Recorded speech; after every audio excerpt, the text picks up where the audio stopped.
Hello, everybody. I'm Candid Frank Stanisci of Candid Frank Live. Welcome to the Spanglish World Network on Zingo TV channel 250. Please remember to download the Zingo TV app at the respective app stores for iOS or Android devices. While you download, make sure you rate and leave a comment. Both apps are absolutely free. Zingo TV is available on Google Chromecast, Amazon Fire TV sticks, Roku sticks, and also on all smart TVs 2016 forward. Now on Candid Frank Live, joining me is, of course, Aaron William Freeland. Hello, Aaron. Thanks for being here. Thanks a lot for having me, Frank. How are you doing today? Good. How's your technical difficulties? You got them wiped out? No, not even close. Of course, they always crop out right before the show starts, right? So, you know. Well, don't worry about it. We'll muddle through. I'm sure, I'm sure it'll all work.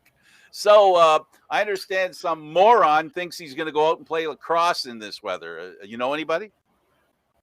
Yeah, it sounds familiar. I'm going to guess he's goalie, and he's probably going to do it for like 2 or 3 hours because, he's dumb like that. He's probably a guy with three-word name. Probably, there's the serial type, Wayne Gacy. Yeah, there you go. There you go. His initials are AWF. And he's gonna have an AWF time. AWF UL. Anyway, my pun is funny.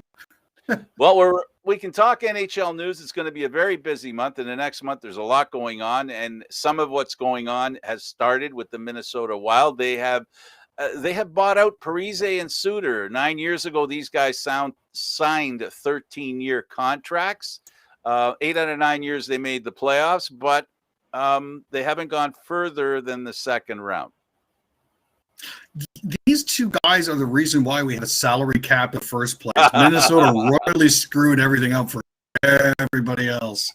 But yeah.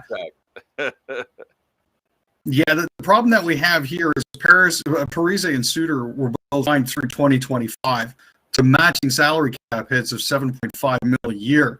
Now, the buyouts are going to save Minnesota about $10 million next season, but they're going to have dead money sitting on their cap all the way through to 2029. It's like $14.7 million in dead cap space that they can't use for the next 7 years. If you're wondering, Leaf fans, Toronto fans, people in Canada, that's Phil Kessel money. Basically. Yeah, I'm just saying. It's money for a player that isn't even there, is what I'm getting at. On the other hand, then you have the Boston Bruins, who, as much as they're probably the most disliked team on this show, I don't know how it is they convince really good players to take very little money. Brandon Carlo just signed a 6-year, $24.6 million contract. It's about a $4.1 million cap hit. That's a good contract for a player like him. Big defenseman, something clearly is important in the playoffs. No, that's a fantastic deal. I think they felt lucky because Kevin Miller announced his retirement today. Now, hasn't spent much time on the ice ever since he banged up his knee back in 2019. Yeah. But that's a loss on the back end that the Bruins are going to have to make sure that they, cover off. So yeah, it makes sense. Brandon Carlo is the guy who actually replaces, believe it or not, I believe, Chara. Big defense. He's a big boy. We'll have to see. Those are really big skates to fill. So. Oh yeah, size what? 28? I don't remember. Something like that. Ducharme, the coach of the Montreal Canadiens, who led his team to the Stanley Cup final, signs for 3. This is an interesting signing. Not going to lie here. I think that Ducharme should be buying Carey Price steak dinners for the rest of born life. However, I think the Canadiens actually did better under Luke Richardson than they did under Ducharme during the playoffs. But we'll have to see how all of that plays out. Yeah, regardless, they made a change at coach, and it paid off. Montreal has a history of losing patience with coaches and bringing in a backup that outdoes the original. And they've gone to Stanley Cups. Al McNeil, I'll always remember. Backup coach. Rookie coach took him to the Stanley Cup and won. the NHL expansion draft is happening, and a few names come to mind. In particular, Tarasenko wants out of St. Louis. They're not going to leave him exposed. But if he gets out of, I'm just wondering who's going to be able to trade for him.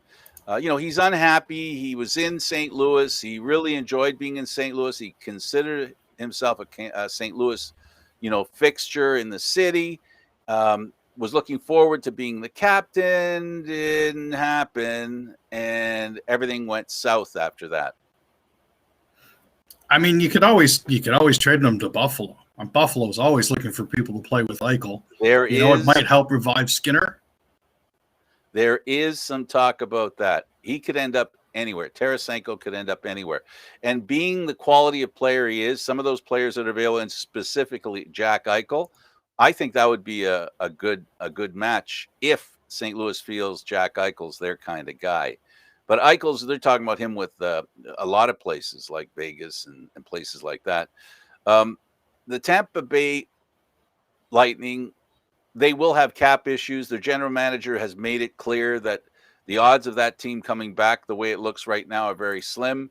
But he feels that he has a lot of young elite players at every position, which should stand them in good stead and bring them back to the Stanley Cup final again. And he only mentioned maybe we can win another one. So one cup at a time. Well, I certainly think it would be magnificent if Tampa Bay were to three-peat. First winning in the bubble, then winning with a shortened season, and then cementing their legacy as one of the greatest teams of the cap era by getting a third, during an actual 82-game regular season with fans back in the stand again. They were trending that way before everything closed down. So I'd like to see if they could actually do that. Canadian Football League camps are underway. Saskatchewan has a few injuries, Achilles tendon injuries, with a strength and conditioning coach claiming that it wasn't an official. It couldn't be. They weren't allowed to have an official team part of training camp and or practice, but there was an employee of the Saskatchewan Roughriders involved.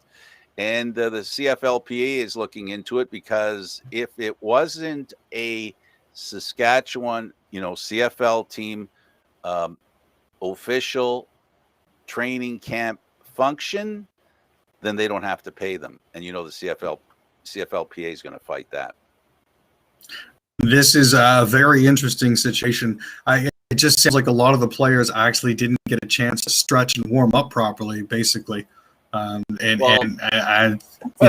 right. And the kind of stretching that was necessary for the exercise that they were doing required a lot of deep exercise, because they were really it was a stress thing. They were throwing a medicine ball in the air and catching it, Aaron, and then cutting on either the turf. I guess they were on turf. That's a lot. Weight and stretch. Yeah, see, I was just thinking, basically they're trying to go full tilt boogie as soon as they get into camp, and that's just not on. You're right. No, you're right. And worse, this was a tough exercise that they didn't at least respect the results that would happen. So 4 Blue Jays make it to the All-Star game. One of them wins. Vladimir Guerrero wins the MVP, wins that clear bat, a beautiful trophy. And the other players drive in runs, and the Blue Jays, I think, drove in most of the runs, if not all of them, on behalf of the American League. It was a absolutely fantastic showing. As much as Shohei Ohtani was, front and center as the starting pitcher, Vladdy Guerrero and Marcus Semien and Teoscar Hernandez and Bo Bichette just rounded everything out. It was absolutely fantastic. It absolutely was. Listen, you don't get much chance to talk about the National Lacrosse League, and I know you had your eyes on Vegas. Any comments on the National Lacrosse League for you? Well, yet again, unfortunately, it appears that I've been passed over when it comes to selection late in the draft. I know that my rights will be open again.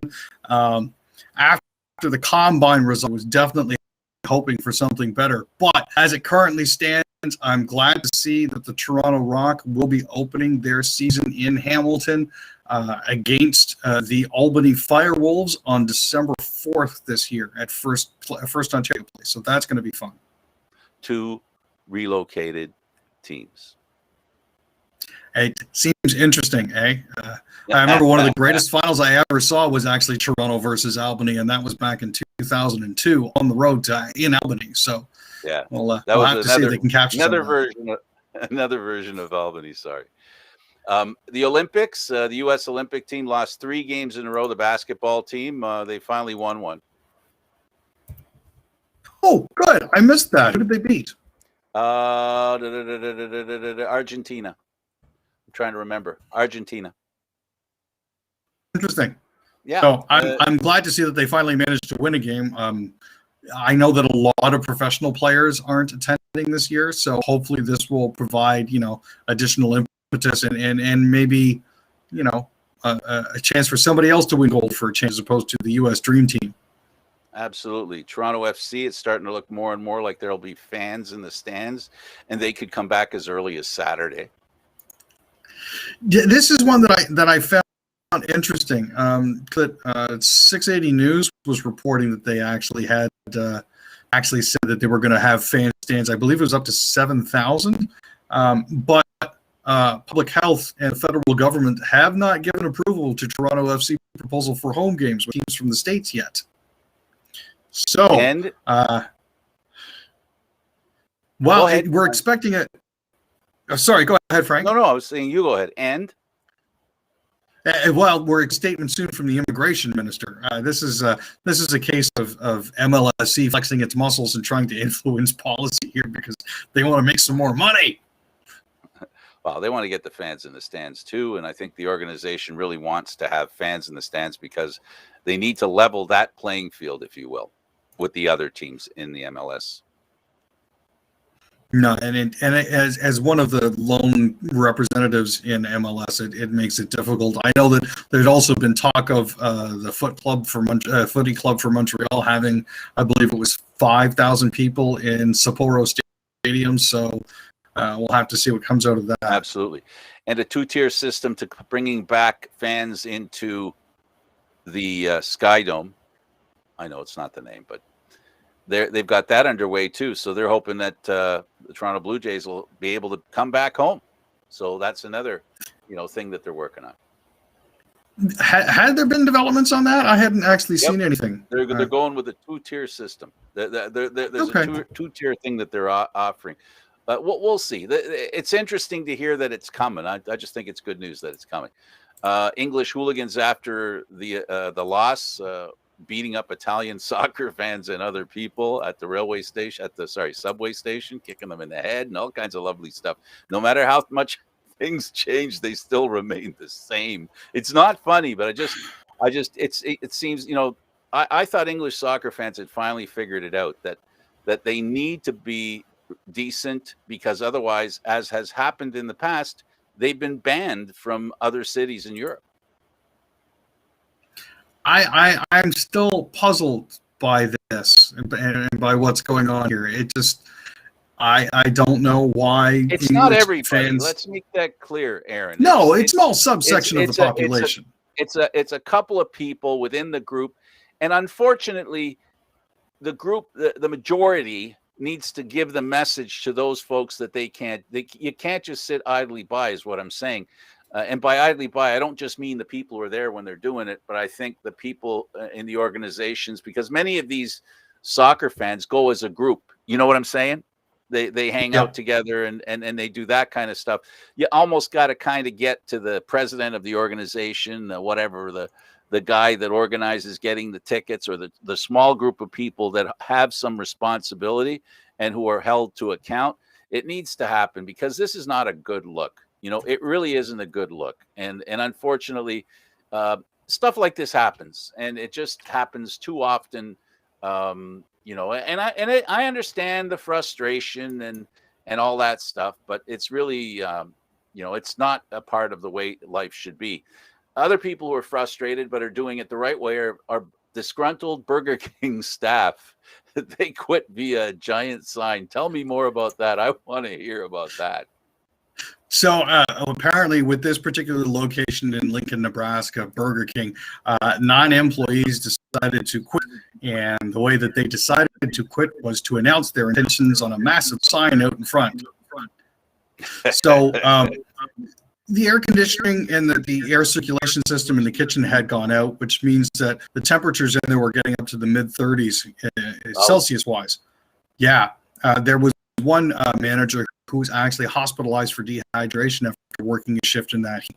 And her boss, the franchisee, apparently called her a B. So she and 8 other employees said, well, we quit because upper management was a joke and did not care for me or my employees. So unbelievable. I can't stand the thought of that. Sticking to work. Sticking to work. We'll move on. Sticking to work. Iceland's testing 4-day work weeks. They're saying employees are happier and productive, say the researchers. So there's some good here. Yeah, apparently, work shifting shorter hours didn't really hurt. It involved approximately 2,500 workers, is just a little over 1% of Iceland's working population, who moved from 8 hours a week to 35 or 36 hours a week, a reduction in pay. Now, that's not necessarily a 4-day work week per se. It's 4.5 days. You stay a little overtime. You can, shave that off your Friday, that sort of thing. But I mean, essentially what people are doing is they're doing the same amount of work in fewer days.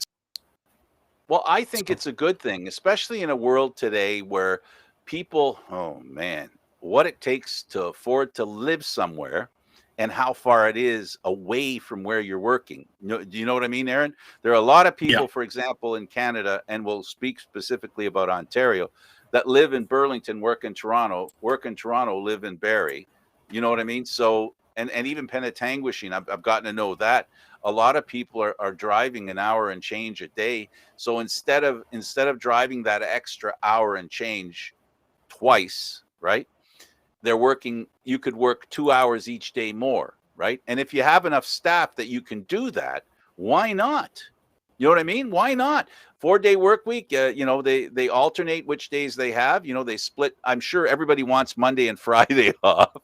Then you just take turns having that. And people pick what they want off. Seniority, I think it's great because it allows people to have a life, Aaron. And having a life makes going to work okay. Yeah, no, the ability to have a little bit more separation between work and what I do for fun is, that's a good thing. Awesome. It really is. We've had, I just want to do an update on COVID. We've had a lot of events just like all around the world. We've had sports are back. So we've got a massive amount of super spreader events. We're also understanding that COVID and the different variants, the infections are growing. More and more infections are happening. The good news is far fewer people are dying or getting very, very sick. So that's a good thing. Is this something that, should we, in your opinion, should we be worried about this? It's definitely something I think we should be keeping our eye on. And as I always say, and as I always think, it's the hospitals, how we're handling the hospitals. We have to be able to use hospitals the way they were used, at least 80% of the way they were used before the pandemic, if I'm making my point. If it starts infringing on that. Essentially, hospitals are canaries in a mine shaft. Right. If they start to get overburdened again, then there may be other actions that we would need to take to protect them. That's my understanding of it. And the way that I've always looked at it is, if the hospitals are overburdened, then we're not trending in the right direction. Right. And there have been, exactly. I mean, there have been more potential for super spreader events, but the fact that we're closing in on 80% of Ontarians being vaccinated and almost 30% now being double vaxxed means that we can potentially take slightly further steps. And as I said, I prefaced it by saying the success of the vaccines is clear. When you get sick, you don't get as sick. So essentially, it ends up like a minor flu or a cold. And I'm sorry if I sound like I'm exaggerating to the folks who are saying, the experts who are saying, what's this idiot saying? Well, this idiot is saying that it's not killing us as much as it used to. And if it's not killing us as much as it used to, then we have to consider the other thing that kills us. And that is disassociation, unable to work, unable to pay your bills, unable to afford where you live, unable to earn enough money to eat. These are all other problems as well. We have to balance it out. And hopefully that's what some people are saying. And I don't disagree. It is very true. There does need to be a new balance achieved. And, I'm waiting on everything to see. Yeah. Again, like I said, canary in a mine shaft. Absolutely. Pay attention. Now, group fighting COVID-19 restrictions admits tailing Manitoba judge. Tailing a Manitoba judge and trying to intimidate him? The Justice Center for Constitutional Freedoms is representing a group of churches, and they engaged a private investigator and his team in order to try to catch a judge that was presiding over one of their cases in doing something illegal. They were basically trying to get a gotcha moment for this judge with regards to COVID-19 violations. Gotcha. Sort of trying to say, well, I know that you caught us, but we caught you, so you can't punish us. We'll follow that. Toronto Board of Trade calls for vaccine passports for non-essential activities. Yeah. Now this is, stuff like going to concerts, or going to movies, or, going to nightclubs and bars, that sort of thing. Anything that's not essential, the thing is, this is like the logical next step. You want to ensure that you can continue to stay open. Absolutely. On an important thing, a 46-year-old Orangeville father of 3 with prior drunk driving convictions has received a 9.5-year sentence for pleading guilty to impaired driving causing death of a 19-year-old Mississauga man, and impaired driving causing bodily harm of the offender's girlfriend in 2020. When will we learn is all I can say. Yeah, it's this is something that should be dead simple. Don't do it.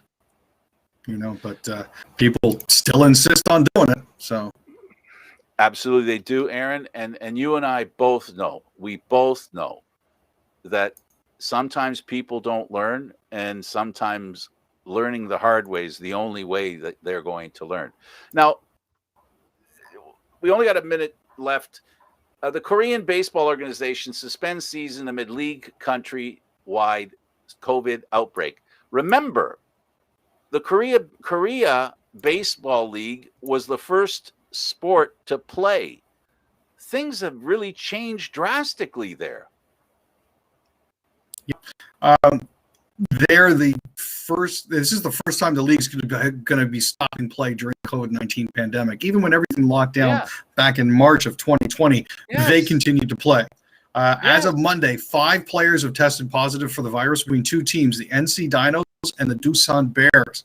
Their games are canceled, and over 60% of players and coaches from both teams are now in quarantine protocols.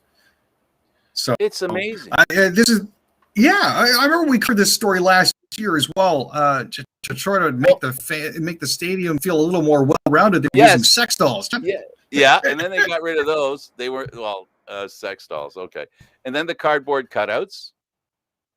Right? All these things that were going on, and we were sitting here, and they were broadcasting the games on TSN. That's how desperate TSN was for sports broadcasting. They were showing it was just brutal. From a different country, a league that nobody here knows about. But the baseball was good. Don't get me wrong. The baseball was great. It just, the familiarity wasn't there. So, yeah, it was a big deal. Aaron, it goes to show, to the point that we were talking about earlier, you referred to canary in the cage. I refer to the fact that we have to keep track of how stressed our hospitals are.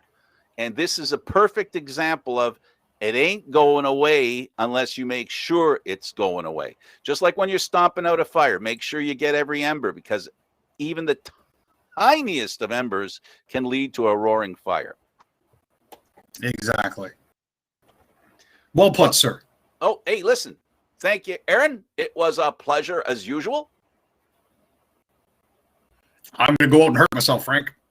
Listen, don't hurt yourself. Try to be very careful and don't look for the big. Let me just tell you, try not doing the splits too much right away. No. That's my suggestion to you. Stand up tall. Well, he's Aaron William. Thanks, Freeland. Frank. I appreciate it. Franks. Yeah, I appreciate it too. I'm Candid Frank Stanisci. Thank you for watching Candid Frank Live. Aaron, Mondays, Wednesdays, and Fridays at 6 p.m. This show can also be heard on the Spanglish World Radio Network. For Candid Frank Live, other news, entertainment, and sports programming we offer, please check out SpanglishWorld.ca. Spanglish World. Watch it, hear it, read it, download it, and live it. Thank you for watching, everybody. Ciao for now.